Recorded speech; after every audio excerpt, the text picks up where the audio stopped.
गलतियां इंसान कर सकते हैं, दैविक शक्तियों से गलतियां नहीं होती। भविष्यवाणियां जो इंसान के द्वारा की जाती है उसमें चूक हो सकती है, गणित की चूक हो सकती है, आंकलन की चूक हो सकती है, समझ में भूल हो सकती है, अभिव्यक्ति में, विवेचन में गलती हो सकती है। पर शक्ति जो बात आदेशित करती है अपने साधक को, उसमें कोई चूक नहीं हो सकती। अब इसमें एक बात आ सकती है कि साधक अगर उसमें अपने अभिव्यक्ति के लिए शब्दों के इस्तेमाल में कुछ गलती कर दे, वो बात अलग है। पर वो बात समझ में आ जाती है, पकड़ में आ जाती है। बड़ी गलतियां तब होती है जब शक्ति के बिना निर्देश के साधक अपनी इच्छा से घुमा फिरा करके कोई बात कहने की कोशिश करता है।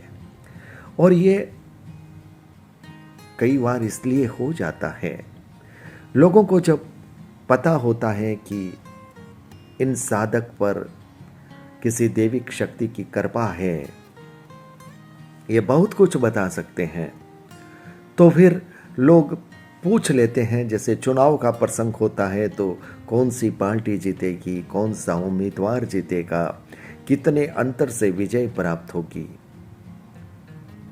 यद्यपि कई बार मैंने ऐसा सुना है कि शक्तियां इन सवालों के जवाब नहीं देती, पर साधक जब इन सवालों के जवाब देते हैं तो लोगों के मन में एक विश्वास होता है कि शक्ति की कृपा से ही ये बात बोली गई है।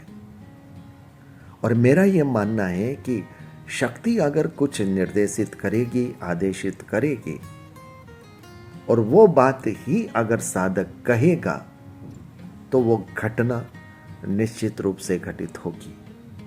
पर भविष्यवाणियां फिर फेल क्यों हो जाती है? सवाल इस बात का है। और सवाल इससे भी बड़ा इस बात का है कि भविष्यवाणियां तो ज्योतिष के संदर्भ से भी होती है। वो जब फेल होती है तो उसका उतना प्रभाव नहीं पड़ता, लेकिन सिद्धि और शक्ति के साधक की भविष्यवाणी अगर कामयाब नहीं होती तो इसका बड़ा प्रभाव पड़ता है। किसी व्यक्ति के प्रति आपका विश्वास टूट जाए, यह कोई बड़ी बात नहीं है, लेकिन अगर साधक की गलती की वजह से, साधक की नासमझी की वजह से शक्ति के प्रति आपका विश्वास टूट जाए, ये बड़ी बात है और ये घातक बात है। इसलिए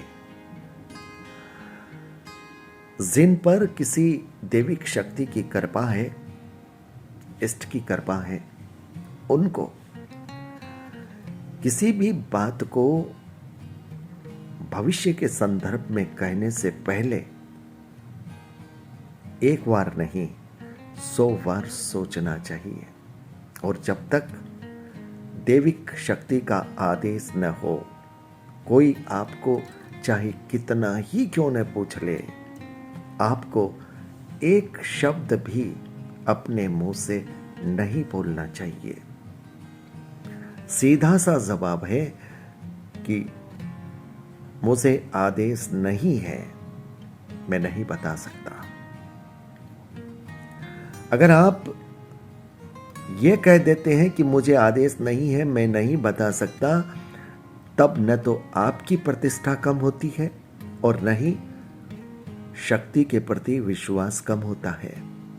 लेकिन जब आप शब्दों का हेर फेर करके कोई तीर या तुक्का चलाने की कोशिश करते हैं और वो निशाने पर जब नहीं लगता, तब लोगों का विश्वास आप पर जिस शक्ति की कृपा है, वो विश्वास टूटता है। आपकी प्रतिष्ठा कम होती है, ये बड़ी बात नहीं है, लेकिन बड़ी बात यह है कि शक्ति इष्ट जिसकी आप पर कृपा है, उस पर लोगों का भरोसा टूटता है, और ये अच्छी बात नहीं है। साधक के मन में धैर्य होना चाहिए, संयम होना चाहिए। जुबान से कोई शब्द शक्ति के रूप में निकले, शक्ति के आदेश के रूप में निकले,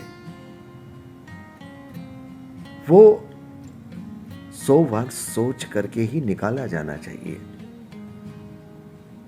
मैं मानता हूं कई बार ऐसा भी हो जाता है कि शक्ति का आदेश कुछ होता है, लेकिन साधक की अभिव्यक्ति में गलती हो जाती है और बात कहनी कुछ चाहिए होती है और कह दी कुछ जाती है। लेकिन लोग फिर इस बात को नहीं मानेंगे, और ये बिल्कुल सच है। क्यों मानेंगे? जब आप ठोक बजा करके कोई बात कहते हो, तो ये जिम्मेदारी फिर आपकी बनती है। जिस शक्ति की आप पर कृपा है, उसकी प्रतिष्ठा, उसकी शान बनाए रखने की जिम्मेदारी साधक की बनती है।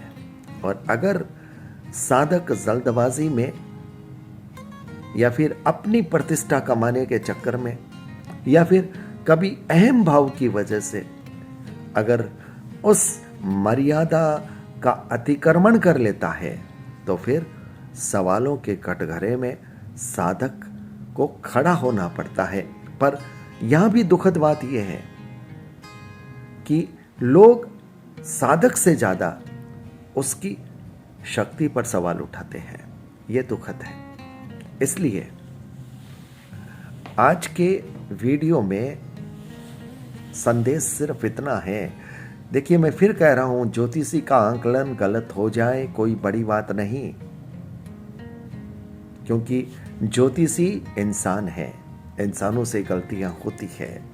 लेकिन जो शक्ति और भक्ति का साधक है, जो जिसके बारे में कहा जाता है कि शक्ति कृपा करती है, निर्देशित करती है और इनकी बात सही होती है, वो अगर गलत हो जाए तो वाकई में यह बहुत गलत बात है। इसका असर लोगों की आस्था पर, लोगों के विश्वास पर, लोगों की श्रद्धा पर पड़ता है, और लोगों का विश्वास तब टूटने लगता है। विश्वास का टूटना ये गलत है, ये खतरनाक है, क्योंकि साधक की गलती की वजह से यह घटना घटित होती है।